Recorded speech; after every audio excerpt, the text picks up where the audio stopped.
Muy bien, buenas tardes. Es un placer estar aquí con vosotros y con vosotras. Tengo una duda, no sé si me estáis viendo o si solamente estáis viendo el cartel de fondo de la invitación. No, te estamos viendo, sí, sí. Ahora estoy viendo a Antonio. Vale, perfecto. Pues es que mi pantalla no lo recogía. Bueno, como os decía, es un placer aquí estar esta tarde, compartir esta tarde con vosotros en esta jornada de debate y conversación sobre cómo actúa la ciberinteligencia en los procesos de digitalización. Como sabéis, este es un encuentro que se celebra en el marco de un proyecto que es global. Yo soy Cristina Manzano, directora de Global.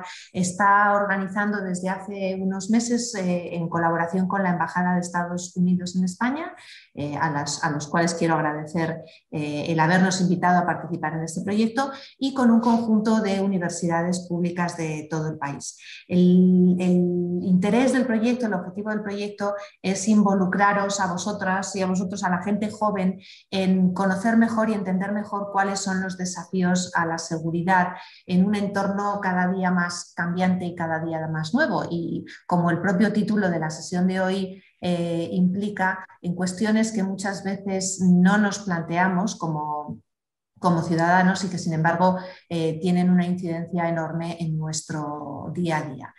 Para esta sesión, como sabéis, contamos con el profesor Antonio Escarneta, del Departamento de Ingeniería Informática de la Universidad de Murcia, y aprovecho, por supuesto, para agradecer a Antonio y a la Universidad de Murcia también su participación en este proyecto.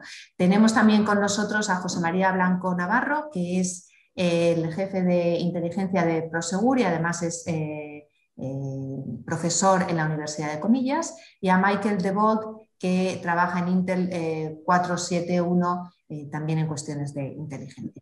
Os cuento dos detalles de la sesión de hoy y del proyecto. Lo que vamos a hacer en primer lugar es escuchar a nuestros tres ponentes. Van a hablar unos minutos cada uno, yo les voy a hacer preguntas, pero después lo interesante de estas jornadas es que vosotros participéis, que compartáis con los ponentes, con todos nosotros, cuáles son vuestras inquietudes, preguntas, dudas, etcétera, sobre qué queréis que profundicen algo más. Y para eso os invito a que mandéis vuestras preguntas a través del chat. Tenéis el icono abajo. Bueno, también sabéis que yo estoy hablando en español, pero que la sesión es conjunta en español y en inglés. Tenéis un icono de interpretación para que seleccionéis el idioma en el que queréis oír la sesión. Esto es para los que se han conectado a través del enlace que hemos mandado desde Global. Hay otra serie de personas que están conectadas o que están asistiendo a la sesión vía streaming. Ellos no tendrán acceso a la traducción, pero bueno, yo creo que entre todos seguro que tenemos facilidad de comprender lo que nos están contando. Así que sobre todo os invito a eso, a que participáis y a que vayáis mandando vuestras preguntas a través del chat, y luego yo os iré dando paso en la segunda parte de la sesión. También quiero recordaros que este proyecto tiene dos patas: este debate y también un concurso al que por supuesto os invitamos a participar, en el que queremos que nos contéis lo que os ha parecido más interesante, vuestras propuestas para seguir profundizando, etcétera, etcétera. El premio del concurso es un viaje a Bruselas para visitar la sede de la OTAN y otras instituciones relacionadas con la seguridad, y es un premio por universidad. Así que os animo a que saquéis un huequito para presentar vuestras propuestas. Bueno, no me quiero extender más, le voy a dar ya la palabra a Antonio, de nuevo agradeciéndole a la Universidad de Murcia y a él en concreto su colaboración, y empezamos. Muchísimas gracias. Muchas gracias, Cristina. Bueno, en primer lugar, como ya habían dicho, agradecer en este caso a la Embajada, ¿no?, por esta iniciativa, Embajada de Estados Unidos, por esta iniciativa, que yo creo que es muy interesante, y aparte de que, como bien has dicho, tiene una ventaja de participar a través del premio que se puede conseguir por la participación en el concurso, ¿no? Decir además que, bueno, como bien has dicho, en este caso, gracias a la Facultad de Informática y al vicedecano, que está, de hecho, creo que lo he visto antes entre los asistentes, que se ha encargado de apoyarnos en la organización de esta sesión, convocando a los alumnos y a los distintos. De hecho, uno de los grupos que habrá gente aquí participando, por ejemplo, es el Club de Ciberseguridad, con lo cual me imagino que ellos tendrán preguntas concretas, ¿no?, y maliciosas que podrán hacer durante la fase posterior, ¿no?, en ese sentido. Y como he dicho anteriormente, agradecerte a ti, Cristina. Bueno, ya es global el habernos invitado a participar en esta actividad, ¿no? Como bien has dicho, o sea, y sin más, si quieres, empezamos directamente lo que sería la charla, ¿no?, en este caso la discusión entre los distintos ponentes. Con el objetivo también de que tengamos distintos aspectos a discutir y sabiendo un poco algunos de los elementos que algunos de mis compañeros van a decir después, he intentado centrar quizás mi primera intervención en aspectos que son un poco más tecnológicos, de alguna forma, y sobre todo en el hecho de que desde el punto de vista de la digitalización y estando en una facultad de informática con la que estamos, donde todo lo que es tecnologías, ¿no?, relacionadas con las TIC, ¿no?, y con la seguridad son fundamentales, son parte de los contenidos que partimos, yo creo que es muy importante de poner en relieve cómo todo este nuevo proceso que se está produciendo al día de hoy, ¿no?, con la digitalización, que no es más que de alguna forma la extensión, ¿no?, del uso de las tecnologías de la información y las comunicaciones de una forma totalmente integrada con todos los procesos productivos, fundamentalmente, y donde concretamente el advenimiento en cierta medida de nuevas soluciones tecnológicas, ¿no?, como pueden ser en este caso el Internet de las cosas, por un lado, como son los procesos automatizados, como son los gemelos digitales, como son lo que es ahora mismo las comunicaciones basadas en 5G, incluso cada vez más también el uso de la inteligencia artificial, ¿no?, como tecnologías, se están embebiendo en lo que son todos los procesos, como he dicho antes, productivos, en todos los sectores, ¿no? Es una situación, es una revolución en cierta medida, ¿no?, que se está produciendo en todos los sectores, donde cada vez más las posibilidades de conectarse, las posibilidades de intercambiar datos, las posibilidades de permitir que haya los diferentes elementos o agentes de las cadenas de valor productivas orquestados y conectados unos con otros, todo eso genera, pues en este caso, pues un proceso novedoso que lo que está permitiendo es transformar en cierta medida, ¿no?, todo lo que es todos los sectores en general, ¿no? Todo eso que tiene muchísimas bondades y que está generando, en ese sentido, pues, la posibilidad, ¿no?, de como decíamos antes, de una revolución, de un cambio en el modelo productivo, tiene también, pues, una serie de retos. Yo no diría problemas, yo no diría quizás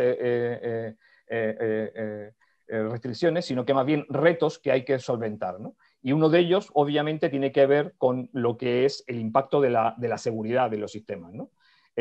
Obviamente, al tener mayor capacidad de conectarse, al tener mayor posibilidad de integrar sistemas, lo que aparece es al mismo tiempo la posibilidad de nuevos vectores de ataque que se pueden crear, ¿no?, la posibilidad de nuevos riesgos en el caso de los sistemas, y por lo tanto todo ello lo que hace es expande, digamos así, la necesidad en cierta medida de tener un mayor control sobre los sistemas, sobre un diseño apropiado de los sistemas, teniendo en cuenta la seguridad desde el inicio, ¿no?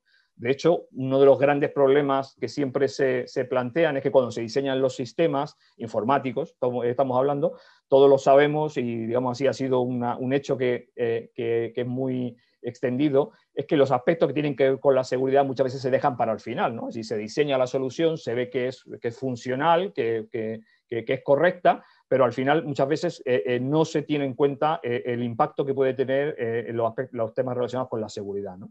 Y eso ahora mismo se está convirtiendo en un elemento clave y fundamental que debe resolverse, porque si no, toda esta capacidad, ¿no?, de interconectarse, capacidad de estar integrados en esta sociedad hiperconectada, va a generar, y se está generando, pues, inquietudes, porque genera, como he dicho anteriormente, la posibilidad de nuevos tipos de ataque, nuevas situaciones de riesgo en los distintos sistemas, ¿no? Y no tenemos más que ver, pues, las noticias de vez en cuando, ¿no?, como que se comentan sobre ataques a plantas, o el otro día, sin ni más menos, la semana pasada, no sé si lo enteraron o no, pero por ejemplo ciertos ministerios fueron atacados y dejaron fuera de sí muchos de los sistemas durante 3 o 4 días. lo cual, pues de alguna forma, o cuando se atacó al servicio de empleo, por ejemplo, y dejó por una semana sin poder cobrar, ¿no? En este caso a las personas necesitadas. Entonces, cada vez es un elemento fundamental que hay que tener en cuenta, ¿no? Y en ese proceso, como tal, como he dicho antes, un elemento importante también que tiene que ver con el impacto que esta situación de hiperconectividad tiene, es también el hecho de que ya no solamente aspectos que tengan que ver con la seguridad, sino que una derivada de esa seguridad, que es el tema de la privacidad. Es decir, pues decía antes, los aspectos relacionados con los datos, la gestión de la información que cada vez más se tiene, ¿no? En este caso de las personas, de los sistemas, de las infraestructuras, al final genera la necesidad de que hay que también cuidar y saber diseñar soluciones que tengan en cuenta cómo controlar, ¿no? El hecho de a quién se le da la información y para qué quiere esa información esas personas, ¿no? Y eso está también embebido dentro del proceso de digitalización, ¿no? En ese sentido, porque al final pues, las empresas, las organizaciones tienen datos y muchos datos son de personas, ¿no? Y por tanto eso representa un punto crítico, ¿no? Recordar que en Europa, pues de hecho nos hemos dotado de una legislación, en este caso de protección de datos, que es de las más avanzadas del mundo, que lo que intenta de alguna forma es facilitar, ¿no? Que el usuario esté en el control de los datos para evitar que, digamos así, puedan usarse su información por terceras partes, ¿no? Indicar además que, como estábamos comentando anteriormente, en ese proceso de conexión, por llamarlo así, entre los diferentes procesos, ¿no? Distintos sistemas, es muy importante también el hecho de que al conectarse esos sistemas, a su vez necesitan intercambiar, se conectan para intercambiar información, ¿no? Y por lo tanto, la securización, ¿no? de la cadena de valor, ¿no? El hecho de que al final ya no es solamente un problema desde un punto de vista de una única entidad, ¿no? Sino que la seguridad del sistema o de un sector está determinado por la capacidad de que todos los agentes que conforman el sector sepan y tengan sistemas seguros, que sean fiables en ese sentido, porque al final, digamos así, la información va fluyendo, se van interconectando y por lo tanto el eslabón más débil va a generar a su vez el problema en todo ese proceso, ¿no? Y eso es lo que obliga a que cada vez más en el proceso de digitalización las empresas tienen y necesitan, en este caso, para abordar los problemas que tienen que ver con la ciberseguridad, el hecho de desarrollar soluciones que les permitan gestionar, identificar riesgos, identificar ataques que se pueden estar produciendo en un momento determinado y compartir esa información entre los diferentes agentes de cara a poder reaccionar de la forma más rápida posible, ¿no? ¿Por qué? Porque al final lo que se está produciendo es que cuando se produce un ataque, en este caso de ciberseguridad, no se está produciendo un ataque que sencillamente afecta a una parte del sistema, sino que normalmente, y gracias a esa hiperconectividad también que tenemos, pues rápidamente se puede propagar y por lo tanto obliga a que los demás elementos o agentes de la cadena de valor sean capaces de rápidamente tener mecanismos de respuesta para poder hacer frente a esas posibilidades de ataque, ¿no? Por lo tanto, tenemos un reto importante que es el desarrollo, en este caso, de soluciones y mecanismos, ¿no? De intercambio de información de ciberseguridad en toda la cadena de valor, que lo que permite de alguna forma es, de forma sectorial o de forma focalizada en determinados conjuntos de agentes, que puedan rápidamente responder, ¿no? Como he dicho anteriormente, mitigar las posibles situaciones de ataque, ¿no? Y por último, por cerrar, ya por elevar el último elemento de discusión que después podemos hablar, otra derivada importante de la tecnología, en este caso, al día de hoy está siendo cada vez más el uso de técnicas de inteligencia artificial, ¿no?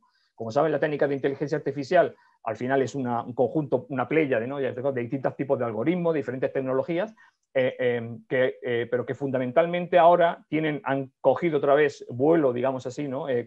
Como en todo este proceso, sobre todo por la capacidad que nos permiten de tener de forma automática de manejar grandes cantidades de datos, ¿no? Es decir, todo este proceso de conectividad, de hiperconectividad, de capacidad de interacción, de intercambio de datos, lo que genera es muchísimo dato y por lo tanto el ser capaz de analizar, ¿no? Esos datos para poder identificar patrones, por ejemplo, patrones de ataque, ¿no? En este caso, poder identificar nuevas formas de ataques o de gestión, ¿no? de la información por parte de los atacantes es clave, ¿no? Por lo tanto, la inteligencia artificial representa una herramienta adicional que surge, en este caso, para apoyarnos en cierta medida, aunque también, y ahí está la parte, digamos, y del reto, también es una herramienta que el propio atacante puede utilizar para forzar esos nuevos tipos de ataque, ¿no? Es decir, tenemos las dos partes de la moneda, donde es una herramienta de apoyo a la defensa, pero también es una herramienta de facilitar el ataque en ese sentido, ¿no? Y por lo tanto es importante también el que podamos desarrollar soluciones, ¿no? En este caso, y que las entidades, las empresas, los procesos en general, cada vez sean capaces de comprender la necesidad de utilizar este tipo de tecnología en su propio beneficio y además para soportar sus sistemas de defensa, a su vez, para poder identificar pues, nuevos tipos de vectores de ataque o nuevas situaciones, ¿no? En ese sentido, ¿vale? Con lo cual, con esto lo que quería un poco era comentar, es decir, como he dicho anteriormente, para mí son retos, no son problemas, son situaciones que hay que tener en cuenta. La tecnología nos facilita y nos posibilita nuevas soluciones, nuevos escenarios. Claramente está creando una modificación, una transformación, ¿no? De los procesos productivos, pero al mismo tiempo esas mismas tecnologías, pues lo que hay que ser es cuidadosos en la forma de diseñar los sistemas. En este caso, nosotros como ingenieros, ¿no? Que nos dedicamos al diseño de los sistemas, ser formales y ser formales en el sentido de utilizar herramientas, ¿no? Que de una forma nos permitan verificar, ¿no? La seguridad de los sistemas desde el diseño del mismo, posteriormente en el proceso de despliegue y finalmente en la parte operacional de los sistemas para identificar siempre en todo momento pues, esos posibles nuevos ataques, cómo reaccionar y desarrollar herramientas, en este caso, lo más inteligente posible, si queremos llamarlo así, para que nos permitan mitigar de la forma más rápida posible esos posibles ataques, ¿no? En ese sentido. Y con esto concluyo lo que, digamos así, para dar la primera ronda de discusión por mi parte. Gracias, Cristina. Muchas gracias, Antonio. En estos tiempos pandémicos en los que vivimos no podía evitar compararos con los epidemiólogos, ¿no? Porque estáis ahí pendientes de los ataques que vienen, de cómo frenarlos, pero también de cómo multiplicarlos en sus diferentes formas. Posiblemente luego vendrá en la segunda parte de nuestra conversación, pero una cosa que me va a gustar preguntarte es ¿cómo podéis anticiparos? Porque ahí está la parte de la reacción, ¿no? Y está también la parte de la previsión y de la anticipación a lo que se le puede ocurrir a un agente externo. Pero sí. le doy la palabra ahora a Michael y luego a ver qué comentan ellos también y en la segunda ronda hablamos de ese proceso. Perfecto, muchas gracias. Michael, Hi everybody. The floor is yours. Hi, Mike DeBolt here. Soy Michael DeBolt del soleado Texas. Muchas gracias por recibirme y es un privilegio para mí estar aquí. Muchas gracias por la invitación. Es un poco después de las 9 de la mañana aquí y ya he bebido el café. Ya veremos qué tal esto. Bueno, muchas gracias. Soy el vicepresidente primero de inteligencia de una empresa que se llama Intel 471 y tenemos clientes desde grandes instituciones financieras hasta de la industria aeronáutica. Tenemos clientes de la venta al por menor y nuestro enfoque principal es ir detrás de los malos actores que operan en lo que llamamos el subterráneo del ciberdelincuencia, en lo que se llama el web oscuro. Escribí un libro sobre esto. No nos gusta utilizar este término de dark web o del web oscuro. Estamos hablando de ciberdelincuentes con motivación económica, son malos actores que actúan en foros clandestinos y planifican ataques y colaboran sobre cómo van a vender y operar el malware. que hablan sobre esquemas fraudulentos donde roban información sensitiva y lo utilizan para crear identidades fraudulentas, y hay mucho más sobre lo que hacemos, pero estamos vigilando este tipo de sujetos. Mi experiencia son 22 años, tanto en el sector privado y público. He estado en las Fuerzas Armadas, y también antes de venir aquí he sido representante de Estados Unidos en Singapur, y luego antes era agente especial en el NCIS, que es el Servicio de Investigación de Delitos de la Armada, y no es como el programa de televisión, pero yo era agente de NCIS con atención sobre ciberdelincuencia, investigaciones y intentar proteger a nuestros, defendernos contra nuestros adversarios extranjeros que buscan los planos para nuestros submarinos y nuestras armas. Y hace mucho estuve en la infantería, en el cuerpo de infantes de marinas. No hice nada en este momento sobre la tecnología. Yo simplemente disparaba armas todo el día.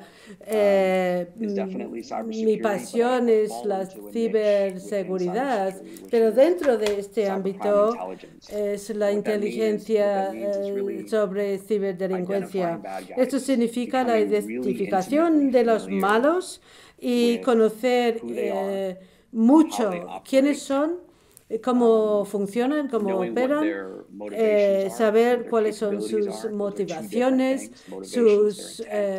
y sus capacidades. Son dos cosas distintas, motivaciones y capacidades. Y luego ya ayudar a las organizaciones a mantenerse informados para poderse proteger contra estos adversarios. Cuando pienso un poco en el tema que tenemos delante, nuestra sociedad se está volviendo cada vez más dependiente de forma digital.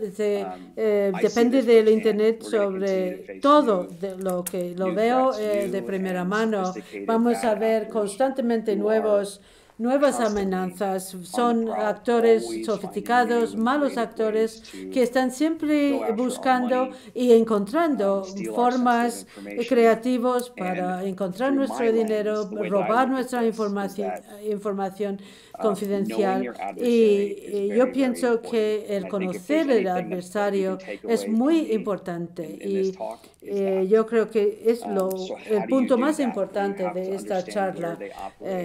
Por mi parte, hay que entender quiénes son, dónde funcionan, establecer una cobertura, lo que llaman cobertura sobre los lugares donde están funcionando. Y eso es lo que hacemos. En ese momento podemos identificar lo que tenemos delante y estar siempre preparados contra sus esquemas. Muchas gracias por invitarme, y tengo mucho interés en la charla. Pretty close to it. Ha dicho que chasing bad guys is not, it's not what we do parece bastante cerca al programa de televisión. Está yendo hacia detrás de los malos, y parece muy similar. ¿Qué tipo de gente hay detrás de estos ataques y lo demás? Voy a pasar ahora. José María, hemos tenido ya la visión desde la universidad y desde el mundo académico, aunque muy pegada a los desarrollos, no es No, lo que Antonio nos ha presentado no es un campo meramente teórico, desde luego.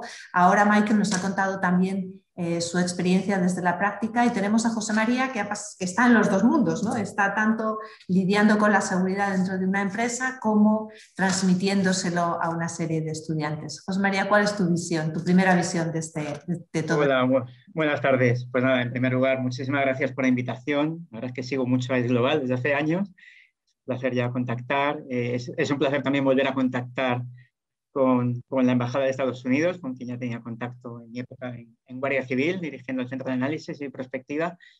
Y bueno, pues confieso que sé mucho menos de ciber que mis compañeros, ¿no? 2 años he dirigido la ciberinteligencia en Prosegur. Un poco me voy a basar en lo que ahí he intentado aprender. Un poquito, no sé si lo he logrado, pero he intentado aprender algunas cuestiones, ¿no? Y de hecho, pues eso, hace unos meses he vuelto un poco a unas funciones más similares a las que hacía en Guardia Civil, en Prosegur, más estratégicas, más intentando entender un poco el mundo de una manera o con una mirada más holística, ¿no? Entender por qué nos pasa lo que nos pasa. Y desde ese punto de vista, pues hay una célebre cita de Ciber que dice que si crees que la tecnología va a solucionar todos tus problemas de seguridad, pues seguramente no sabes ni de tecnología ni de problemas de seguridad. Es decir, hay que saber por qué esto funciona, a qué se debe, y esos vectores de ataque que usan los criminales que se van amplificando, en base a qué funcionan o a qué se basan. Nosotros tuvimos hace 2 años un ataque brutal en Prosegur, ¿no? Ransomware, puedes encontrar información en internet, abierta, e intentamos hacer una comunicación pues muy honesta y muy directa, admitiendo inmediatamente desde el primer día el ataque. Y bueno, pues un panorama muy duro, ¿no? Aunque lo tengas ya previsto, el impacto que tiene no lo llegas a asumir hasta que lo ves, ¿no? Y al final, en muchas ocasiones de este tipo, los ataques al final entran simplemente por un descuido de una persona, por un simple mail. Entonces es importantísimo que tengamos en cuenta, que pensemos en esos factores sociales y psicológicos que están utilizando los criminales, ¿no? Y que al final, a través de una persona, comprometen a toda una organización o paralizan la actividad empresarial, ¿no? Desde ese punto de vista, pues los comentarios son unos ejemplos, ¿no? Socialmente estamos cambiando muchísimo con el COVID más, ¿no? La soledad es un mal enorme de nuestras sociedades. Si alguno considera que tiene 1 millón de amigos, de los que estéis escuchando, siento deciros que no, eso es imposible. No se puede tener 1 millón de amigos conceptualmente, ¿vale? Definir bien lo que es, ahora que estamos en proceso de definir cosas, ¿no? Como la amistad, como la libertad, como cosas de este tipo, pues pensar bien en la definición que apliquemos, ¿no? Socialmente buscamos ese sentimiento de pertenencia, ¿no? A nadie le importa mi opinión, pero yo me desahogo en Twitter, en redes sociales, y parece como que mi opinión importa, ¿no? Esa sociedad de consumo, ese individualismo enorme que está generando un montón y va a generar un montón de impactos, ¿no? Bueno, ahí tenemos la dicotomía solidaridad, individualismo, pero vamos cada vez más a un individualismo extremo, ¿no? El sentido de urgencia. Yo no puedo salir a comprar, mañana es el cumpleaños de mi hija, estoy en la oficina hasta las 9 de la noche, las 10 de la noche, compro algo por internet, compro algo en cualquier plataforma, Amazon o la que sea, estoy pendiente de que me llegue el paquete, porque me tiene que llegar, porque si no voy a fallar a mi hija. Encima no le estoy haciendo el caso necesario. E inmediatamente, en medio de una mañana de trabajo, me llega un mail en el que me dice que hay un problema con mi paquete, de DHL o de lo que sea, ¿no? La tentación inmediata va a ser pinchar ahí, porque te está agobiando ese tema, porque necesitas esa urgencia, ¿no? Ese tipo de cosas, esas variables, esos factores, son los que nos hacen caer en todas las trampas, en toda la ingeniería social que utiliza el crimen organizado, ¿no? El sentido de autoridad, en el famoso fraude al CEO. Mi jefe, desde Bruselas, una noche, José María, estamos a punto de acabar este acuerdo tal, inmediatamente manda una transferencia de dinero a tal lugar, porque es clave. Pues el principio también de autoridad. Pero hay factores sociales, hay factores psicológicos, ¿no? Todo es inmediato. Hemos perdido la paciencia, todo lo queremos ya. Ahora, cualquier cosa que hagamos, tocamos un botón y lo tenemos. Cuando yo jugaba un videojuego hace años con mi Spectrum, tenemos que poner una cinta de cassette en la que estamos 10 minutos esperando a esa cinta que cargara un juego, con un sonido demencial detrás, ¿no? Hemos perdido la paciencia en todo, ¿no? La dopamina, el subidón que nos da cuando alguien nos sigue, o alguien le dice que le gusta un comentario nuestro, ¿no? Un factor psicológico que también lo afecta, ¿no? Los sesgos de confirmación. Una sociedad ególatra, egolatría llevada al máximo nivel, donde todos queremos poner nuestro ego, ¿no? y poner nuestra opinión o y que nos lleva a exponernos mucho más, ¿no? A exponer más de nosotros mismos, ¿no? Yo soy un futbolista famoso y millonario y quiero sacar inmediatamente lo bien que vivo y cómo es mi mansión y mi casa. Y no me doy cuenta que posteriormente, con esa información que tengo en fuentes abiertas, van a venir a asaltar mi casa cuando yo juegue en el campo de un equipo contrario, ¿no? Cosas que están pasando. Los algoritmos no son una cosa que surge de la nada, hay personas detrás. Los algoritmos nos pueden ayudar a tomar decisiones. El problema es que podamos estar muy cerca de delegar en máquinas nuestras decisiones. Eso es gravísimo, porque eso ya pone en duda o pone en cuestión la propia existencia del ser humano, ¿no? Hace unos días se publicaba un estudio en el que venía a decir que muchas personas confían mucho más en un algoritmo que en otras personas. A ver, es verdad que el mundo no está muy bien para confiar en nadie ahora mismo, ¿no? Los procesos de desinformación, ¿no? Esta desinformación que se genera y se traslada a través de también internet, social media, y que está quebrando lo más importante que tenemos en una sociedad, que es la cohesión. Es una de las mayores amenazas para nuestras sociedades. Esa cultura de maker, ¿no? También en ese individualismo, que ya todos hacemos lo que nos haga falta sin intermediarios. Esta semana se desmanteló el primer laboratorio de creación de armas en 3D, ¿no? En España, algo que ya en Guardia Civil advertíamos hace muchísimos años.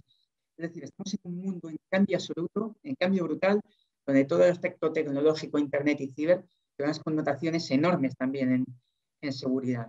Entonces, merece la pena pararnos y pensar. Y la ciberinteligencia yo creo que es un poco esa disciplina que está orientada a todo esto, que no solamente es técnico, sino pensar un poquito más allá en por qué vías, con qué modus operandi, con qué objetivos, de qué manera, ¿no? Analicemos bien información, obtengamos buena información, analicemos, pensemos, abstraigámonos de todos los inputs mediáticos que tenemos continuamente que nos van desviando, ¿no? de los focos importantes, y empecemos a ver cuál de verdad son las amenazas, ¿no? Unas empresas, pues amenazas a nuestros valores, a nuestras empresas, a nuestros empleados, a nuestras instalaciones, a nuestra marca, a nuestra continuidad de negocio. Al final, en ciberinteligencia protegemos ese tipo de cosas. Y acabo con hacer un poco un llamamiento, ¿no? En esta batalla, en esta lucha que tenemos ahora mismo en el ciberespacio, con todas sus ventajas, por supuesto, como decía Antonio, ¿no? Necesitamos mucho apoyo. Y no solamente nos hacen falta ingenieros, ¿no? Quito muchísimo a mi equipo de ciberinteligencia, tenía prácticamente un 60% que eran personas formadas en temas de seguridad, en criminología, en periodismo, en filosofía, en sociología, y un 40% eran ingenieros. Entonces llamo o hago un llamamiento para que la gente que estudia ciencias sociales también se una o se sume a estos ámbitos, porque tienen muchísimo que aportar. Y tenemos muchas iniciativas para hacer también esos perfiles más híbridos o más mixtos, ¿no? Y para poder trabajar en esos procesos de upskilling, porque también creo que tenemos un problema de base, y es que estamos formando a mucha gente en la universidad para trabajos que ya no van a existir, y menos después de una pandemia como la que hemos tenido ahora, ¿no? Y bueno, pues simplemente un poquito, yo creo que en ese momento la importancia de eso, una alfabetización mediática y digital, yo creo que tenía que ser una asignatura. A ver si conseguimos. Hace poco coincidía en un debate también en una mesa en Maldita con Tornero, quien nombraba ahora presidente de Televisión Española, a ver si entre todos y de muchos ámbitos vamos intentando generar una cierta influencia para que al final pensemos que todo este tipo de cosas de ciber las tenemos que trabajar desde el colegio, que con los adultos ya nos va a costar muchísimo cambiar, ¿no? Porque está clarísimo que nos dirigimos a un mundo que va a tener su aspecto físico, no lo vamos a perder, pero también que va a haber un componente muy enorme de un mundo de lo que parece, pero no lo es. Así que nada, pues quedamos ahora pendiente para preguntas y cuestiones. Pues muchas gracias, José María, por introducir también la variable de cuáles son los perfiles, luego vamos a hablar más de ello, pero también de uno de los aspectos que buscamos con este proyecto, y es que cada uno de nosotros se dé cuenta de cómo somos actores también en esta nueva era de seguridad, ¿no? Entendida en su sentido más amplio, que antes parecía que la seguridad estaba limitada al ejército y a las fuerzas de seguridad, a la policía, a la Guardia Civil, etcétera, pero ahora todos nosotros tenemos también un papel que desempeñar ahí. Habéis pasado además desde la parte más técnica de lo que son los desarrollos técnicos hasta la parte más psicológica. Hemos hecho, yo creo que un repaso muy interesante a todas estas cuestiones, y si me permitís voy a lanzaros algunas preguntas para poder seguir profundizando.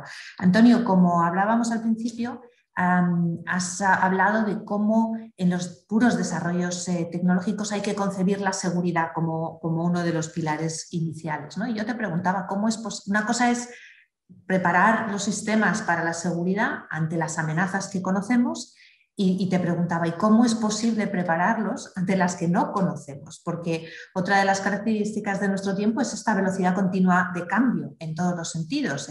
Tú has hablado de la inteligencia artificial, pero eso que es una forma de gestionar los datos, también se tiene al otro lado, por ejemplo, la de las propias infraestructuras, ¿no? El 5G.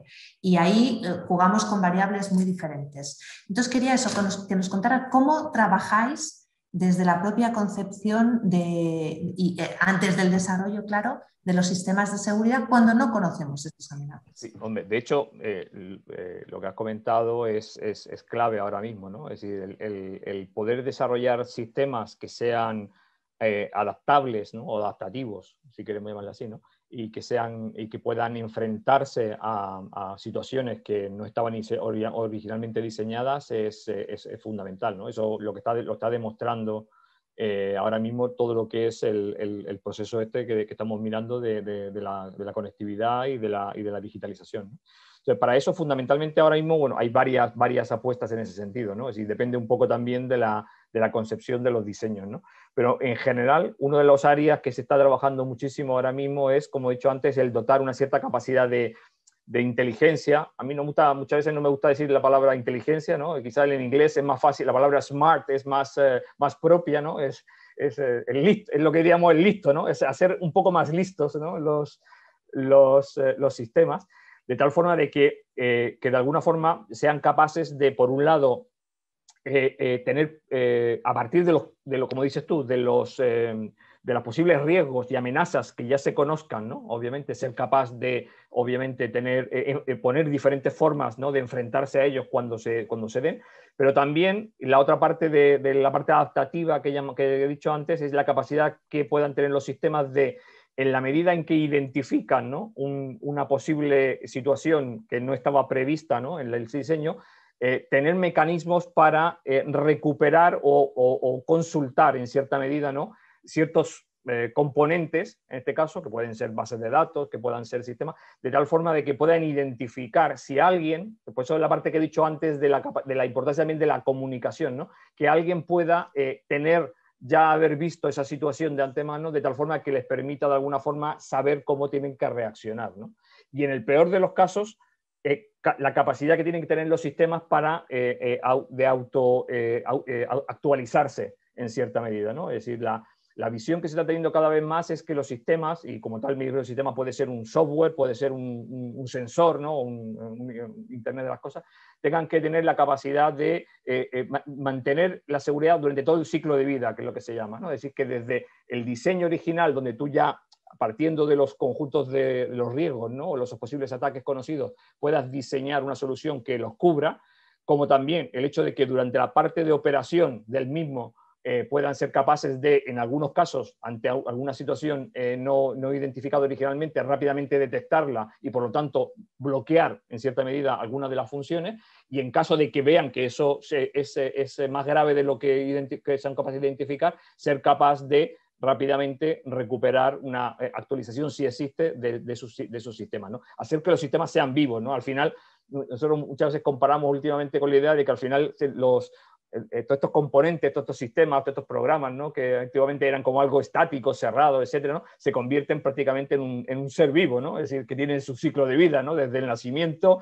el crecimiento y hasta la muerte, ¿no? En ese sentido, ¿no? Y tienen que tener esa evolución, ¿no? Entonces es muy importante en ese proceso, como he dicho anteriormente, obviamente en algunos casos puedes realizar ese proceso de adaptación más rápido, pero en otros casos es fundamental el hecho de la comunicación. Por eso decía yo antes el hecho de que haya mecanismos de compartición, sobre todo cuando hablamos de la cadena de valor, de tal forma de que rápidamente, si se detecta un ataque en una parte de todo el sistema, los demás puedan entender qué es lo que está produciendo y ser capaces de saber si pueden, con sus propias reglas que ya están predefinidas de mitigación, poder realizar alguna opción, o incluso, en este caso, por ejemplo, en el caso de infraestructuras, por ejemplo, una cosa que realizamos mucho en algunos de los proyectos en los que estamos involucrados, el que haya componentes dentro del sistema, o sea, sus programas, digamos así, preparados para que ellos sean los que tomen las medidas para crear un espacio de seguridad en aquellos sitios donde se haya detectado un posible ataque, ¿no? Y hacerlo eso de forma dinámica. O sea, fundamentalmente el gran cambio, por concluir, es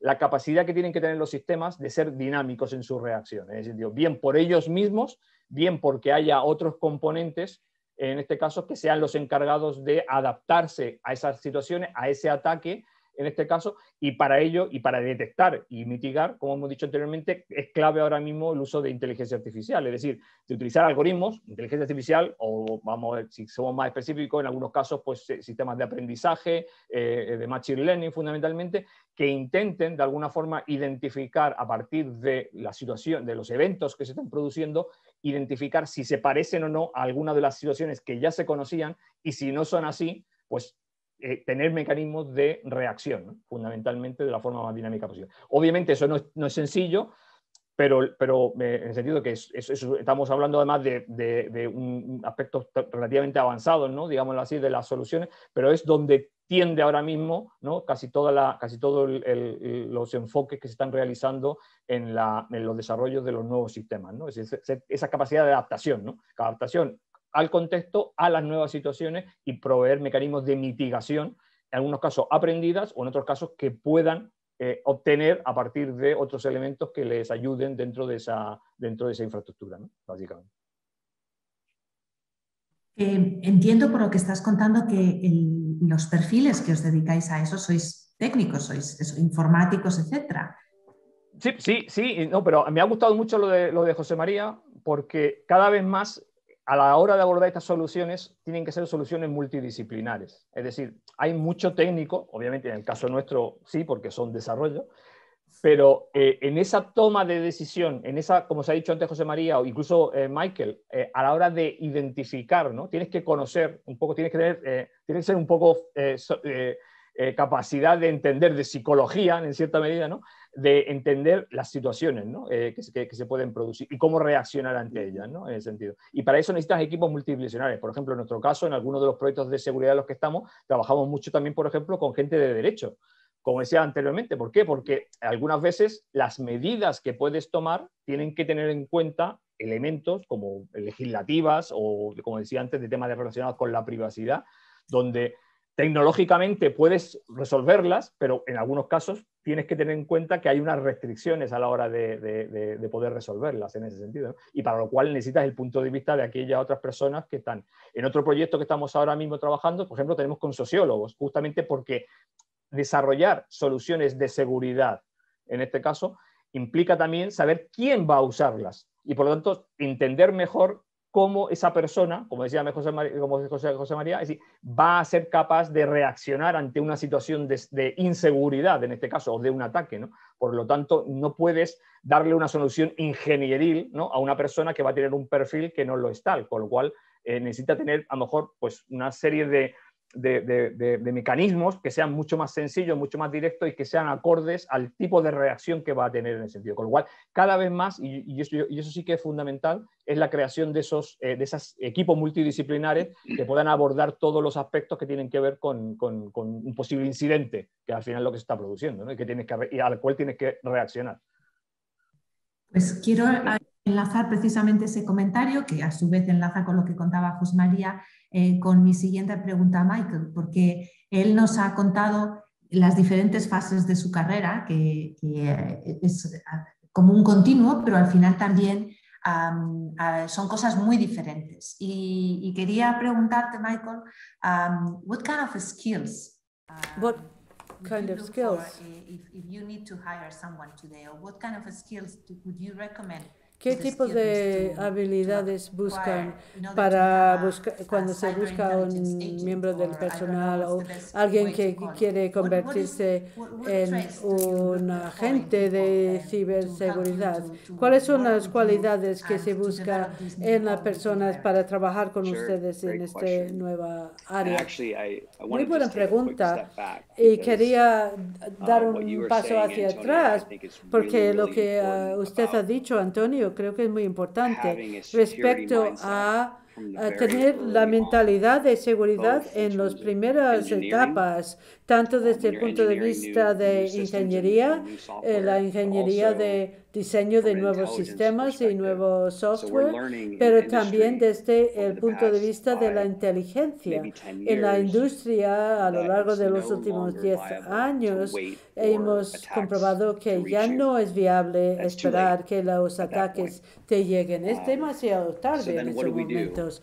¿Qué es lo que hacemos al respecto? Pues volvemos a intentar identificar a los actores que están actuando, por ejemplo, quizás no en la misma industria. Si soy un banco, por ejemplo, quiero saber cuáles son los adversarios que están desarrollando los malware que está buscando información de cuentas bancarias, que a lo mejor no me está afectando ahora, pero sé que a la larga va a venir contra mi banco. No quiero esperar, quiero saber cuáles son estos actores y, como usted ha dicho, Antonio, ser muy proactivo y tener una mentalidad de inteligencia sobre los aspectos que probablemente me van a llegar a afectar en el horizonte. Quizás no me afecten ahora, pero realmente es importante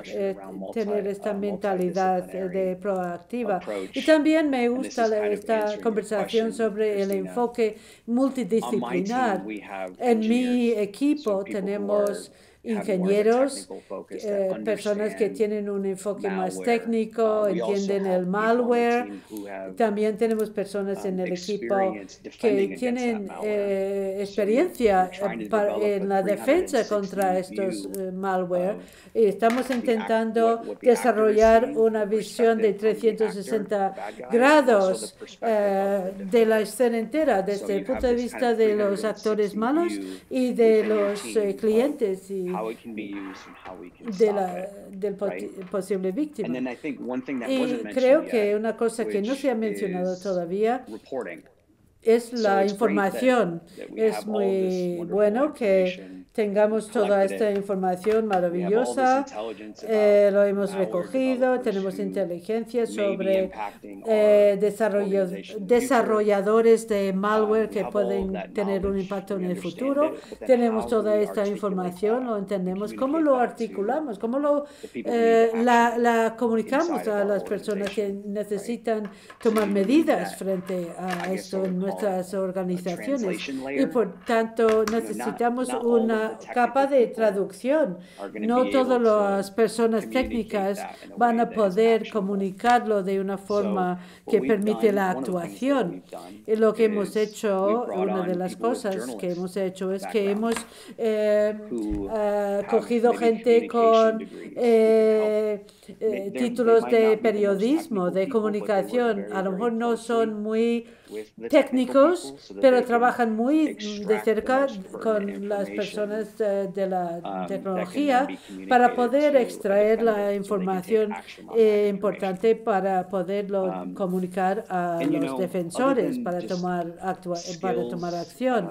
Y aparte de habilidades y cosas que se puede aprender en la universidad, yo creo que esto es muy claro: experiencia técnica, aprender a comunicarse. También existen los intangibles. Siempre busco gente que son muy curiosos, gente muy curiosa, muy humilde, porque si uno lleva en este espacio durante un año o dos, uno se da cuenta que nadie, no vas a llegar nunca al punto de saber todo lo que hay que saber.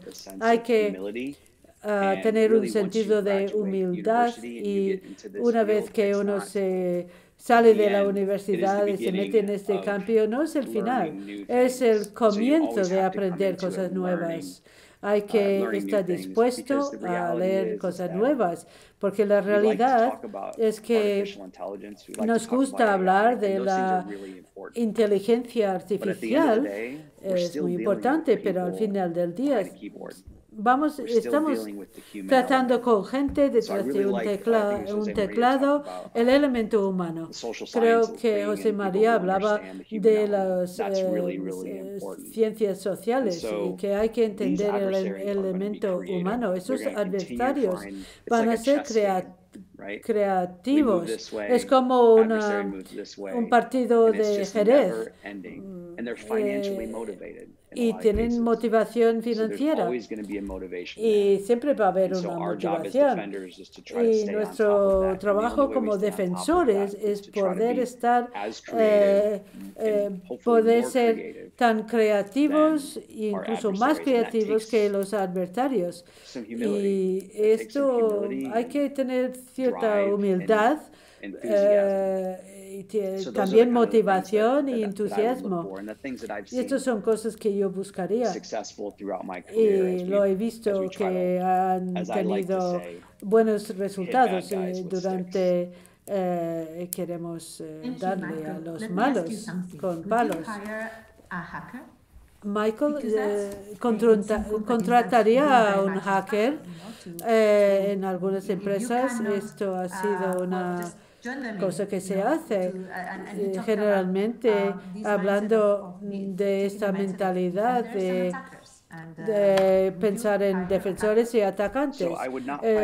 ¿Contrataría un hacker? No contrataría a nadie que esté llevando a cabo ataques maliciosos activamente. No hay cabida para eso.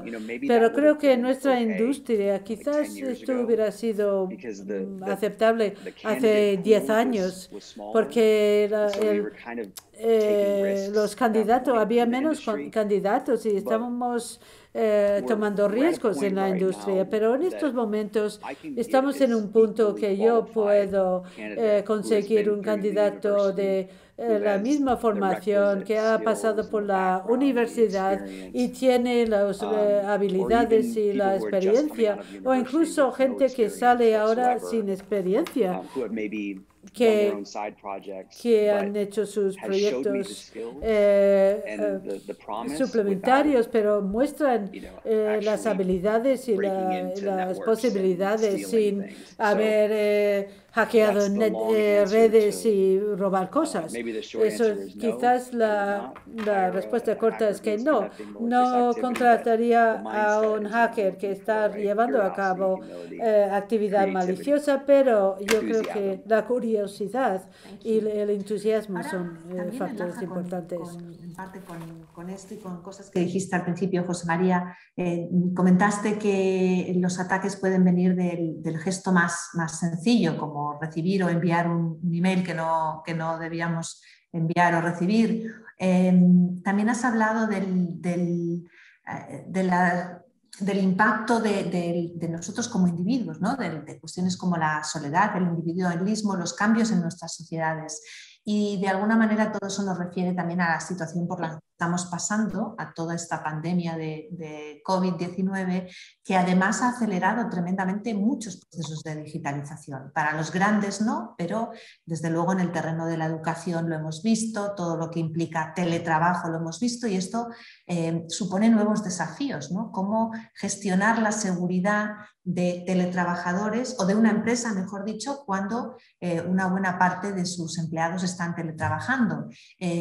Quería que nos contaras un poco más cómo está incidiendo el COVID en los cambios y las percepciones de la seguridad, de la ciberseguridad, desde vuestra experiencia, ¿Y qué se está haciendo para lo mismo, para combatir estas nuevas realidades que venían ya de antes, pero se han acelerado con la pandemia?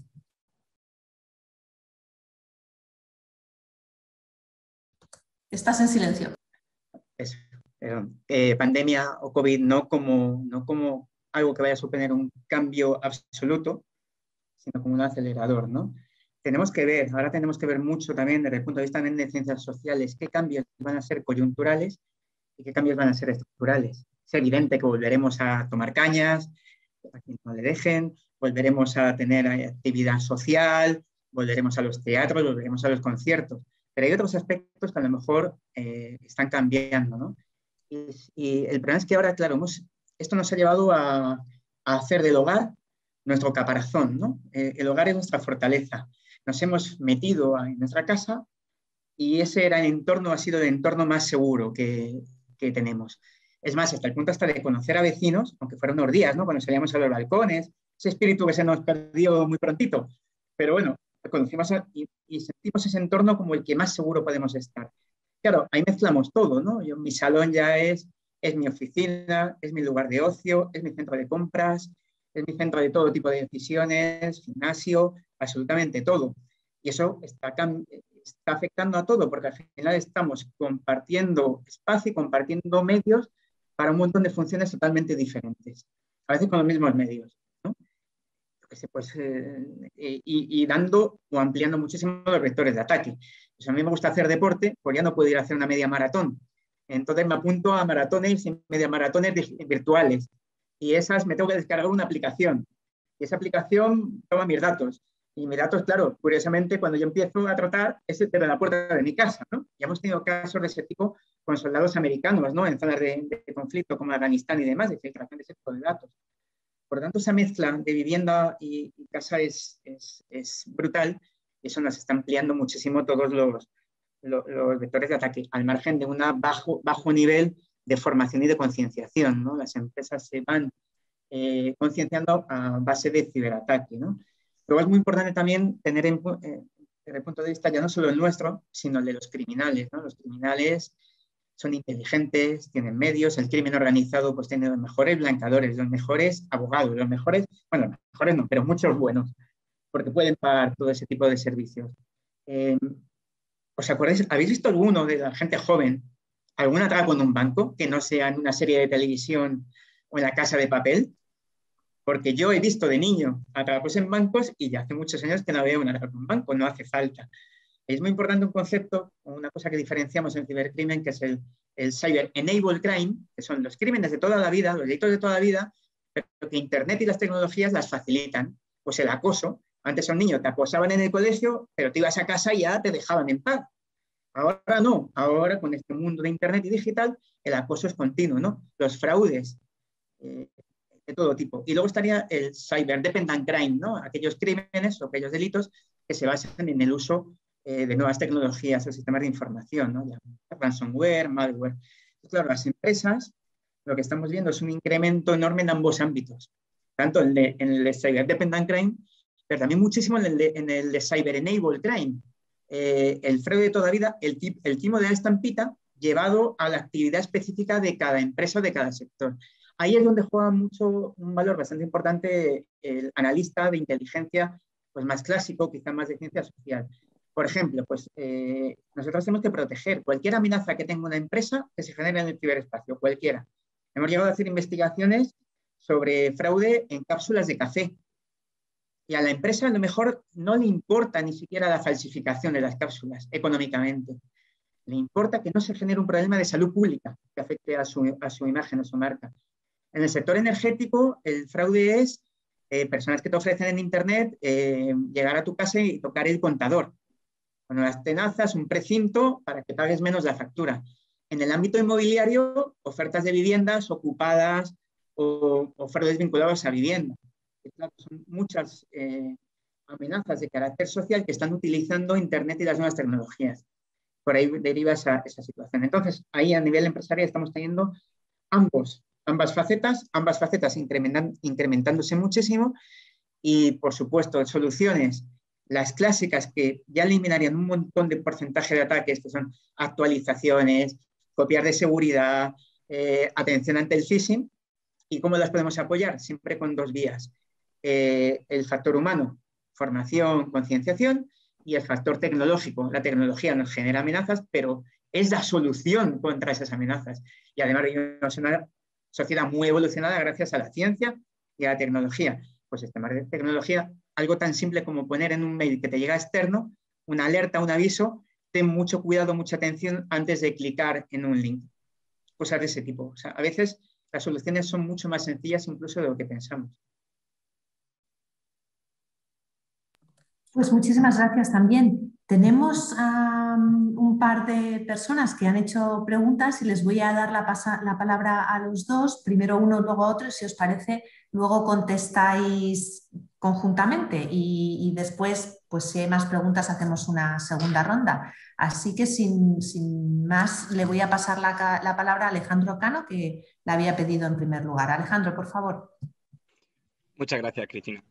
Bueno, en primer lugar, me gustaría agradecer en nombre del Club de Ciberseguridad este tipo de iniciativas, tanto a Global como, por supuesto, a los ponentes y a la embajada. Creo que son muy inspiradoras para nosotros estar con unos perfiles pues bueno, que nos pueden enseñar tantos campos. Y voy directamente, no soy muy burocrático, así que voy directamente a las preguntas, en línea a lo que comentaba Antonio. Bueno, a mí en concreto el mundo del EDR y de las nuevas tecnologías, ¿no? Y de la inteligencia artificial y cómo puede prevenir este tipo de ataques me apasiona mucho. Y quería hacerte una pregunta, ¿no? Porque es cierto que hemos visto una evolución continua, como decíais, el entorno es muy cambiante. Hace poco nos preocupábamos de proteger la capa de transporte, ¿no? Y bueno, HTTPS ya es una realidad. Entonces, ¿cómo va a evolucionar el tema del EDR, ¿no? Los SOC, los SOAR, los SIEM, toda esta capa de inteligencia artificial? Y la pregunta es si el futuro más cercano pasa por mejorar estas soluciones de EDR para hacer esa infraestructura, esos equipos vivos que aprendan a responder por sí solos. Y un poco también a nivel de negocio, ¿cómo podría afectar esto luego para, digamos, al esquema convencional de SOC, ¿no? De vigilancia de una empresa que está ahí detrás monitorizando la actividad de una organización? Si mejoramos mucho estos entornos, no sé si realmente ese modelo de negocio se va a mantener, ¿no? Con el paso del tiempo.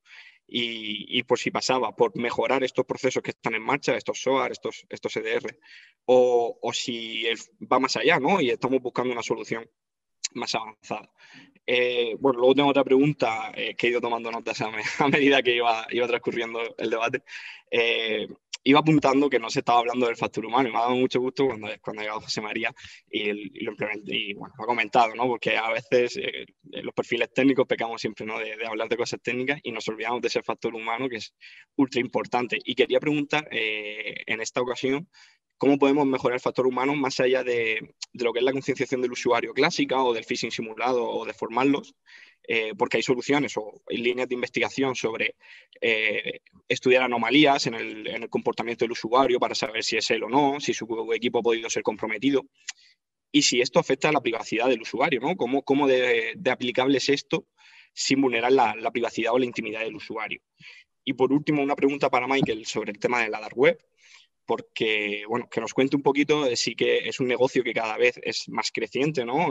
Hay más actores maliciosos moviéndose y cada vez más porque es un negocio muy lucrativo y se sienten muy seguros por esa privacidad intrínseca que aporta la dark web y por cómo funciona.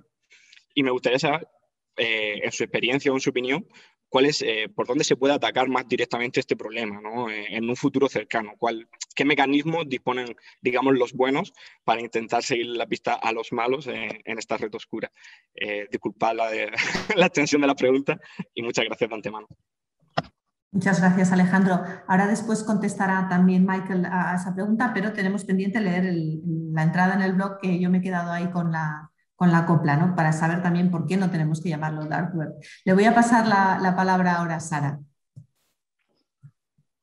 Hola. Bueno, ante todo, bueno, la charla me está pareciendo súper interesante. Eso de que se traten todos los aspectos, desde lo más técnico hasta lo más humano, es que me está encantando, la verdad. Uno de los temas que se ha comentado, bueno, principalmente desde el tema técnico, es el hecho de que, bueno, para resolver problemas de ciberseguridad es muy importante pues, compartir esa información sobre el ataque que está ocurriendo para que los diversos componentes pues, se puedan gestionar y puedan adaptarse y solucionar ese ataque o al menos mitigar las consecuencias tan pronto como sea posible. El tema es que compartir esa información entre los componentes está muy bien, pero también estaría muy bien compartir los ataques que ha sufrido cada empresa con otras empresas similares, de manera de que yo pueda decirte, mira, pues este ataque ha sucedido en mi empresa de esta determinada manera porque yo tenía esta vulnerabilidad que no habíamos tenido en cuenta y la hemos solucionado de esta manera.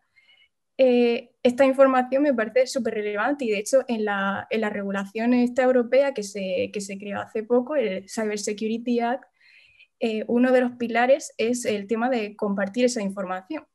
El problema es que no sé hasta qué punto va a ser posible gestionar esa compartición de información desde un punto de vista técnico, pero también desde un punto de vista humano, porque es lógico que las empresas no siempre quieren compartir esa información de que, bueno, hemos sufrido un ataque y ha sido por este tipo.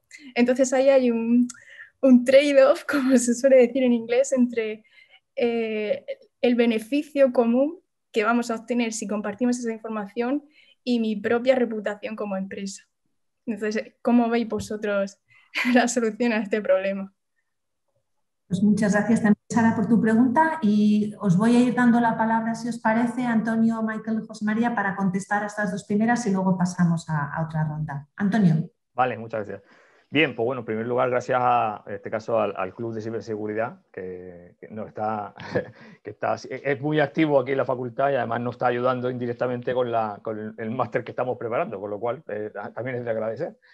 En concreto, bueno, con respecto a su pregunta, digo, quizás por no extenderme demasiado, mi planteamiento es que yo creo que hay ahora mismo, digamos así, dos grandes formas de abordar todo este tipo de soluciones tecnológicas, ¿no? En este caso, tanto los SIEM como los DDoS, etcétera, que de alguna forma se están teniendo en cuenta. Una de ellas, obviamente, por lo que decías tú, es incorporar claramente mejoras en el sentido de adaptarlos en cierta medida a las nuevas situaciones de este caso de los entornos atacantes y cambiantes, ¿no? Fundamentalmente, que se están produciendo, ¿no?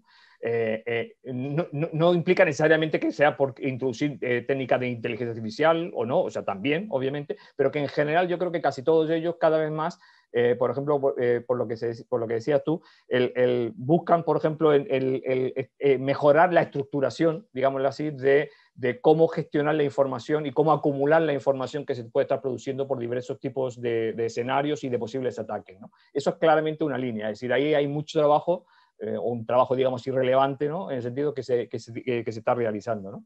De hecho, los SIEM están cada vez más incorporando, digamos así, soluciones SIEM y soluciones parecidas, están incorporando, como decíamos antes, justamente la idea de los mecanismos de mitigación que puedan además aprender en cierta medida, ¿no? En función de las actuaciones previas, es decir, voy viendo, decido qué mitigaciones puedo aplicar, en base a eso identifico cómo ha sido la reacción ante mi mitigación y eso me puede llevar a tomar nuevas decisiones, ¿no? Es decir, en ese sentido. Ahí, por supuesto, hay capacidad, hay espacio para técnicas adaptativas, nuevas soluciones, etc. Con lo cual, en general, yo creo que hay una línea clara que ahí tiene que haber. Y el otro aspecto que yo creo que un poco también ligado con la pregunta que tú hacías, y quizás respondiendo con esto, perdona, con una parte de lo que ha dicho anteriormente también Sara, lo que sí es que cada vez más también la tendencia, desde mi entender, es a ser más sectorial en la hora de buscar soluciones. Es decir, hasta ahora se hablaba de un SOC es algo general. Pero cada vez más la idea es que haya unas federaciones de SOC, punto número uno, y segundo, que haya SOC sectoriales, de tal forma de que se especialicen, ligado un poco con lo que decía yo antes, ¿no? de la mejora de la herramienta, que las herramientas se especialicen en determinados sectores, ¿no? Entonces, al final tú lo que consigues es compartes información entre grupos, llamémosle así, ¿no? de un sector, que está muy especializada, identifica IOCs muy concretos, ¿no? Llamémoslo así, que están ligados con ataques de ámbito financiero, en el ámbito, yo qué sé, ¿no? de la energía, etc. Y después, a su vez, consigues eso que se federe, ¿no? Llamémoslo así, con otros SOC más generales que se encargan a su vez de conectar entre sí, ¿no? O sea, al final se replica un poco el modelo de la hiperconectividad, pero ahora en el sentido de que estamos más especializados en determinados tipos de sectores, ¿no? Y ligado con esto, con lo que ha comentado antes Sara, ciertamente, además me ha gustado cuando José María antes ha dicho que cuando tuvieron el ataque ellos, fue lo primero que eso fue compartirlo de forma abierta, porque eso no es frecuente, básicamente. Es decir, las empresas normalmente tienden a retraerse a la hora de decir que han sido atacados o incluso de compartir esa información, porque en el fondo es debilidad o puede ser una mala prensa, ¿no?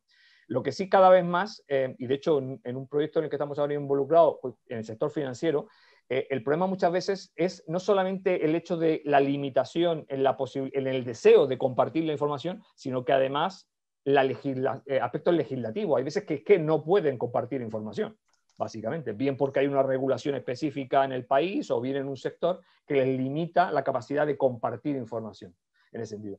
Para lo cual, en esa evolución que he dicho anteriormente, ¿no?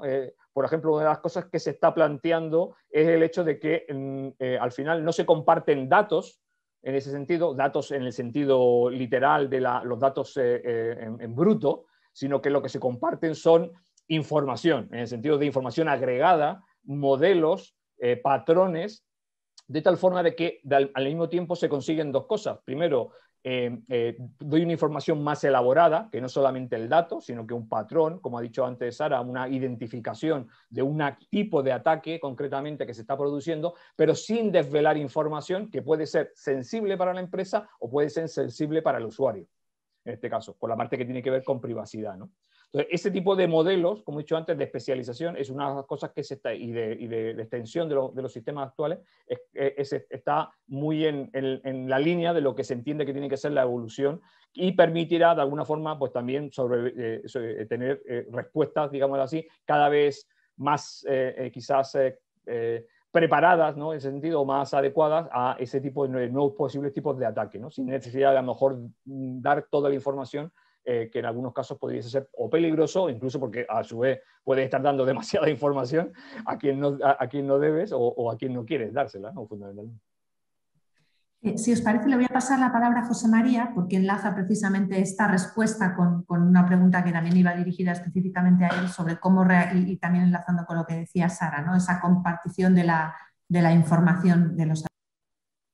Ok, pues nada, voy a ser concreto para que dé tiempo a más preguntas. En esta última de compartir información, y bueno, lo cuento un poco también en base a la experiencia, ¿no? Empresarial, es verdad que quizá hace años, si le pasaba algo a un competidor tuyo, en determinado aspecto, podías verlo como pues, una ventaja para ti, posiblemente, ¿no? En el ámbito de ciber, ahora, desde luego, eso no se ve así. Toda empresa, toda gran empresa, está absolutamente concienciada que va a ser atacada. Lo que no sabemos es cuándo, ni en qué medida, ni con qué modus operandi. Por tanto, eso ha cambiado absolutamente, ¿no? Nosotros, bueno, ya digo que es un debate muy interesante, ¿no? Y está ahí, ¿somos transparentes o somos opacos? ¿Lo comunicamos o no lo comunicamos? En nuestro caso lo comunicamos inmediatamente, para bien o para mal. Pero todos sabemos un montón de casos, o muchos casos, que creemos con mucha evidencia que han sufrido un ciberataque y se han callado, ¿no?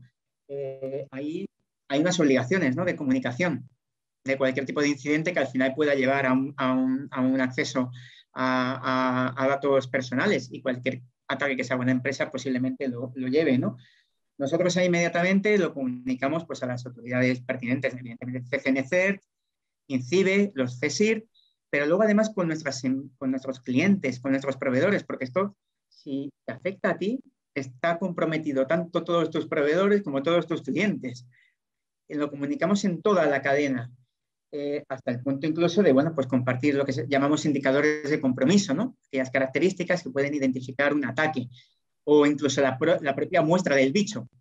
Cuando detectamos esa muestra en un equipo y la cogemos, pues se pone a disposición, pero tanto de otras empresas, aunque sean del mismo sector, de las autoridades, de la Guardia Civil, por ejemplo, en este tipo de ataques basados en Emotec, ¿no?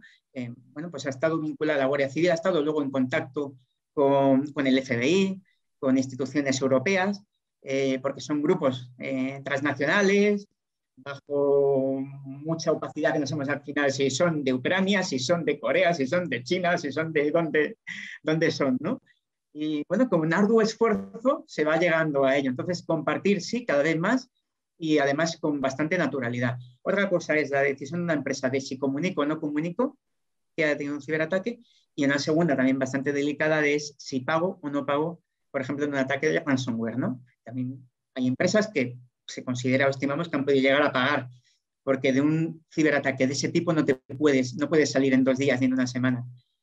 Y bueno, por la parte de lo que decía Alejandro, bueno, pues con el tema factor humano, no hay una parte más vinculada a tecnología, que un poco iba en la línea de lo que ha dicho también Antonio, de hacer, pero bueno, en principio la base yo creo que es eso, concienciación y formación, y además desde muy pequeño, ¿no? A los adultos es muy difícil cambiar de salud, a los jóvenes es más sencillo, pero hay que hacerlo de otras maneras. A lo mejor quienes estamos ahora hablando de esto no servimos para eso. Tenemos que adaptar el lenguaje, los formatos, la metodología. Lo he visto software y aplicaciones para concienciación en ciber que son una pasada. Son mucho más útiles que lo tradicional, que la empresa te obliga a hacer un curso de 5 horas, que lo haces ahí a calzón quitado, casi para quitártelo de en medio, ¿no? Y luego a nivel de analistas, ¿no? Que también has incidido, Alejandro, pues una formación, entiendo, bastante más técnica. Es que precisamente eso es lo que nos hace falta, que la gente muy técnica o ingenieros tengan un acercamiento también a entender ese mundo, y la gente que es más de ciencias sociales también se vaya acercando a la tecnología para buscar esos puntos medios, ¿no? Hay un filósofo que me encanta que se llama Edgar Morin, ¿no? Que todos sus estudios sobre los sistemas complejos y la complejidad. Y él dice al final que un sesgo cognitivo enorme que tenemos es que vemos el mundo con nuestras gafas, las que nos dan nuestra experiencia, las que nos dan nuestra formación, pero con eso es como si tuviéramos un anteojo. Solo vemos lo que estamos ahí enfocando, pero no vemos todo lo demás. Nos hace falta ver todo eso, todo lo que es añadido, ¿no? Y ahí sirve igual todo el apoyo humano y todo el apoyo tecnológico.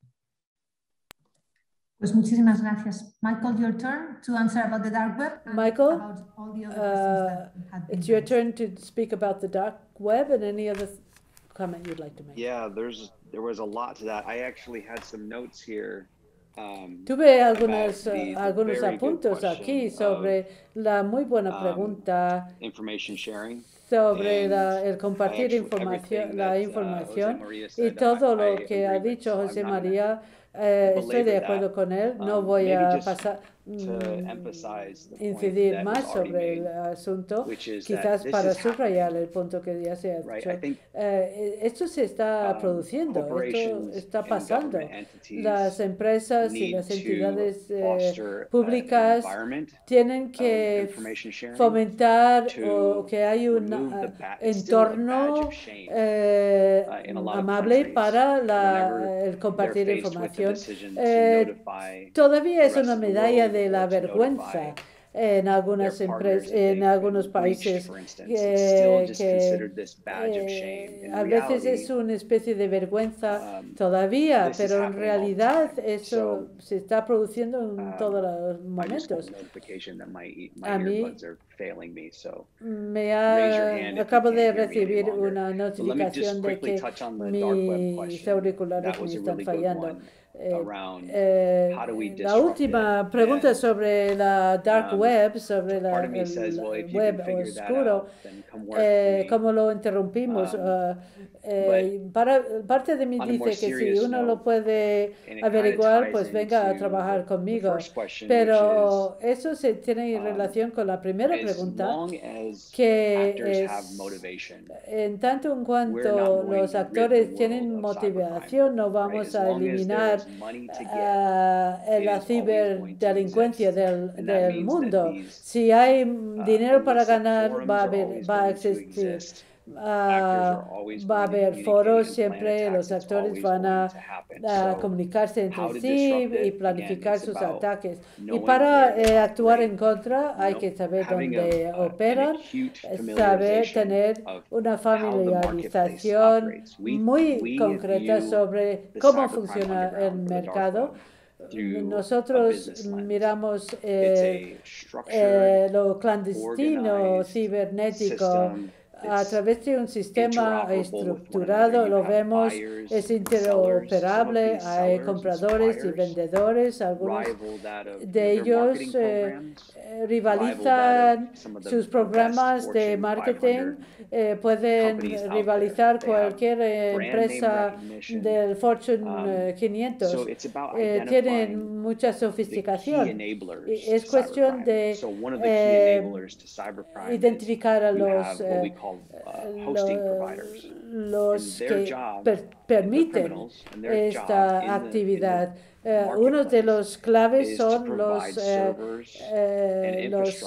que ofrecen servidores e infraestructura para vender y alquilar a otros actores que utilizan esta estructura para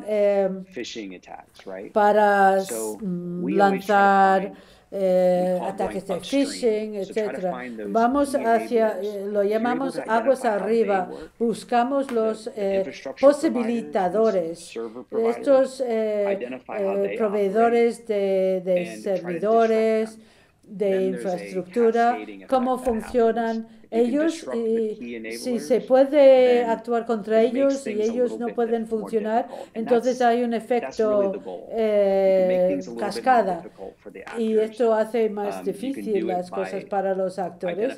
Se puede hacer mediante la identificación de algunas firmas. Cuando se ve en la superficie de ataque, se puede incluso decir, mira, esto lo tenemos que bloquear porque esto no viene de nada bueno. E incluso buscar una actuación conjunta con las fuerzas de seguridad del Estado, y normalmente esto no funciona muy bien, pero cada vez más en los últimos 5 años se está viendo un aumento de esta cooperación con las fuerzas y cuerpos de seguridad, tanto nacionales como internacionales. Es cuestión de conocer a los actores y encontrar sus puntos de dolor y eliminarlos, y no vamos a nunca eliminarlos un 100%. El tiempo que teníamos previsto, pero tenemos más preguntas y voy a aprovechar que estoy aquí y les voy a dar paso a esas preguntas. Lo digo por si alguno tenía otro compromiso, pues que lo sepa, que vamos a continuar un ratito más porque creo que realmente merece la pena. Le voy a dar primero la palabra a Juan José. Primero decir muchas gracias. Y como ha saltado todo el tema de la sociedad, de saber, o sea, en plan del estudio de la sociedad, que también es muy importante el tema de ciberseguridad, porque a mí, por ejemplo, también un tema que me interesa mucho he pensado el que estamos hablando mucho sobre el cibercrimen, no sé cómo llamarlo así, o sea, el cibercrimen entre empresas, entre gente con malicia que busca ganar dinero, pero también me pregunto un poco de cómo va a ser el futuro de la ciberseguridad en cuanto a países, en cuanto a que el humano siempre ha tenido conflictos, tanto a nivel país, tanto a nivel individualista, y de que a lo mejor algunos de los atacantes puede que tengan motivos políticos y sean países detrás, en vez de ser simplemente gente con malicia, ¿no? Que también la pregunta de si en el futuro a lo mejor va a haber más, o sea, los conflictos entre países y entre potencias van a estar también más centrados en el tema tecnológico que en el tema tradicional, ¿no? En las guerras tradicionales, y cómo esto también a lo mejor puede afectar más a la población general, que puede ser más vulnerable a todo este tema de ataques. Es como una pregunta un poco general, un poco mirar esta perspectiva y eso. Muchas gracias por escucharme. Gracias a ti, Juan José. Ahora le voy a dar la palabra a Alberto García. Muchas gracias. Bueno, gracias en general a los ponentes y a Global por la oportunidad. Y bueno, respecto a mi pregunta, la he puesto por el chat, pero la replico aquí, que como ha hecho José María con el tema de las carreras que nos forman para trabajos que puede que el día de mañana estén obsoletos, ¿pensáis de verdad que en un futuro se pueden dar nuevas ramas en carreras universitarias que mezclen perfiles duales, como puede ser un informático y una persona de derecho, o la informática y psicología, filosofía, sociología. ¿Pensáis que de verdad se pueden dar esas ramas a nivel unificado? Gracias. Pues muchas gracias también por tu pregunta. And in this case, I'm going to give the floor first to Michael, because regarding the first question, voy a dar la palabra a Michael. Nuestro país, usted ha hecho la pregunta, nuestro país ha estudiado este tipo de ataques. El presidente de Estados Unidos recientemente ha hablado de sanciones contra Rusia, porque dice que eso no es aceptable y no se puede estar atacando nuestras empresas y nuestros procesos. Y quería que comentara.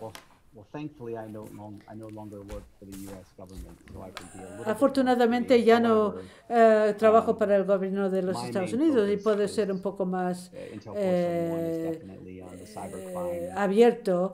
Mi interés es sobre los aspectos de ciberdelincuencia y también tiene que ver con mi experiencia trabajando en la seguridad nacional. Lo que puedo decir, y creo que hubo una pregunta al respecto anteriormente, que es sobre el uso de los ciberataques cada vez más para fines de espionaje. Creo que esto va a ir creciendo. Hay una interdependencia sobre las tecnologías de Internet y los sistemas que están conectados entre sí, por ejemplo, especialmente las estructuras críticas y sobre todo en cuanto a la guerra cinética, cuando hay la percepción de que quizás no hay un estado de justicia, la guerra cibernética podría utilizarse para allanar el campo de juego, por ejemplo, para derrocar o derrumbar una red eléctrica de un adversario. Esto afecta en gran medida la posibilidad de que funcione este país. Es un gran reto. Todos los que piensan entrar en este campo van a ser unos 10, 20 años muy interesantes al ir viendo ataques generados no solo por razones económicas, sino otros pueden ser de motivación política. Específicamente también dirigida para ti y para el tipo de estudios que podemos esperar en el futuro. Sí. Bueno, sobre también lo de Juan José Castillo, es que eso ya no es futuro, eso está ya, ¿no? Antes cualquier conflicto entre estados se dirimía en el campo de batalla, un conflicto bélico tradicional. Ahora ya no, entre un extremo que puede ser la diplomacia y otro que es el conflicto armado, tenemos un montón de elementos intermedios tradicionales, como pueden ser las sanciones, y otros son pues, todo lo que te genera el ciberespacio o los ciberataques, ¿no? El caso de Irán es clave. Muchas veces decimos, ¿se va a llegar a un conflicto armado? Bueno, pues quizás se pueda llegar, pero es que en medio hay un montón de dinámicas, de formas de hacer que están ahí funcionando. Lo dijeron ya dos coroneles chinos en el año 2000. Nos hemos empezado a dar cuenta de estas cosas pues, gracias a Donald Trump a veces, ¿no? Pero decían que la violencia, el delito ya no se hace a través del uso de armas de fuego, ¿no? Se hace con la desinformación, con los ataques a sectores sensibles, con la energía, y la tecnología es parte de ese engranaje. Pues ahí, exactamente ahí estamos ya, y estamos desde hace años. Tendemos muchas veces a decir cosas que como de pasado o como de futuro, pero que ya son pasado, que ya son clarísimamente presentes. Y en la parte de los estudios, sin duda, ya lo hay. Ya hay muchas universidades. Yo doy clase, por ejemplo, en comillas, en criminología, que tienen doble grado, criminología con psicología, criminología con trabajo social, pero por ejemplo ya hay otras universidades que tienen criminología con ciber. Me parece fundamental, ¿no? Después de lo que hemos comentado aquí, lo que hemos puesto sobre la mesa, lo de que ya no tenemos atracadores en los bancos porque no hace falta que salgan de casa, pues hay que equilibrar esa formación, ¿no? Y se está acercando al 50% de delito físico, 50% de delito ciber. Por lo tanto, por ejemplo, crimi con ciber me parece una combinación muy buena. Y si no, otra cosa que estoy aconsejando, bueno, derecho, por supuesto, ya es una posición, ya es un trabajo, simplemente por los temas de protección de datos. En este avance tecnológico, tan positivo en muchas cosas, pero que va tan deprisa, va mucho por delante del cambio social. La tecnología se genera y se utiliza antes de lo que hemos sido o nos hemos preparado para poder utilizar como ciudadanos. Vamos a tener que ir acompañados siempre, a la derecha con un abogado y a la izquierda con una persona experta en ética, ¿no? Para poder andar por este mundo. Entonces, sí, esas combinaciones son interesantes. Y yo alumnos que tengo, pues, de tecnología, de seguridad internacional, cuando me dicen, ¿cómo sigo? ¿Por dónde tiro? ¿Qué estudio ahora? Digo dos cosas, ciber o data science, o todo vinculado a datos. Son las dos vías de complementar pues muchas necesidades que estamos teniendo a día de hoy en las empresas. Una persona que ha estudiado criminología que me dice, voy a hacer ahora un máster en yihadismo. Pues está muy bien, claro que es un problema el yihadismo, pero va a ser muy difícil que vayas a trabajar analizando el yihadismo, salvo que trabajes en el Global, o en el Cano, o en algún think tank, ¿no? Entonces, o bien combinando grados, o bien como formación complementaria en la que nos lancemos y que intentemos también llevarnos a la parte técnica a la gente que no ha tenido a lo mejor tanta incidencia de esas temáticas en su formación previa. Muchísimas gracias. Pues Antonio, es tu turno y además también te voy a pedir que cierres ya la sesión. Muchas gracias. Bueno, pues yo creo que se ha dicho, sobre todo en la primera pregunta, yo creo que se ha dicho casi todo, ¿no? Es clarísimo que cada vez más, además yo pongo el ejemplo que vamos cada vez a un mundo, vamos a lo que llamo mundo extendido digital, ¿no? Donde parte realmente vamos a existir nosotros o van a existir nuestros bots, ¿no? Y por lo tanto, igual que las guerras antes eran físicas, después se convertirán en virtuales, ¿no? Es decir, casi todas las interacciones, buenas y malas, se van a convertir, van a pasar en el mundo virtual, ¿no? En ese sentido. Con lo cual, claramente, además, un dato que se muestra cada vez más es que las economías, o la gran parte de la economía, se caería en muchos países si fallan muchas de las infraestructuras críticas, con lo cual la mejor forma de atacar a alguien es sencillamente atacar su infraestructura, ¿no? Y con eso ya pues, consigues que se bloqueen o el sistema de distribución de agua o el sistema energético o el que sea, ¿no? Con lo cual, claramente, eso se está convirtiendo en un hecho ya y de hecho, bueno, como saben, varios países, entre ellos España, ¿no? Ha creado también la unidad de la ciberguerra, ¿no? En ese sentido, porque ya tiene, y Estados Unidos tiene la quinta fuerza, ¿no? Que es lo que le llaman, ¿no? O la cuarta, que es justamente dedicada solamente a la guerra en el mundo virtual, ¿no? En ese sentido. Y en cuanto finalmente, con respecto a las carreras, totalmente de acuerdo con lo que se ha dicho anteriormente. Si cada vez más eso se está convirtiendo en la necesidad de, como he dicho antes, de la multidisciplinaridad, ¿no?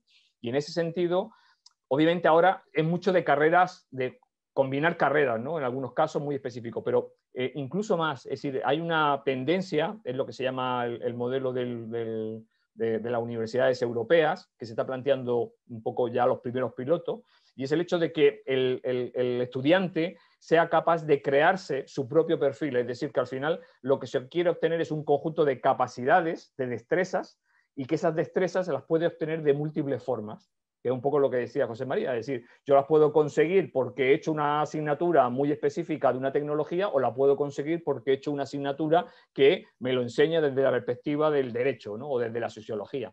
Es decir, lo importante es la destreza que se quiere adquirir, el saber responder a esos retos, a esas necesidades, a esas capacitaciones, ¿no? Y ese modelo yo creo que cada vez más se va a ir imponiendo, porque al final lo que le das es la libertad al alumno de que se construya su currículum.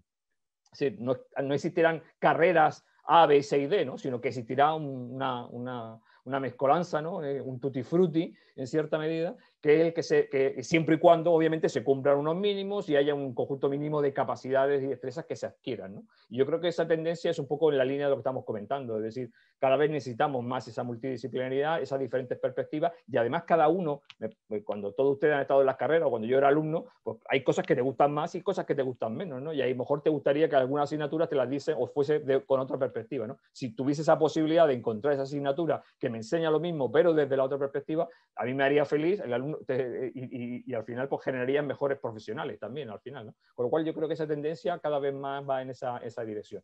Y obviamente, como bien se ha dicho antes, sobre todo, y eso además me gusta a mí remarcar, sobre todo a los alumnos de informática, tenemos la suerte de estar en una carrera, en este caso, ¿no?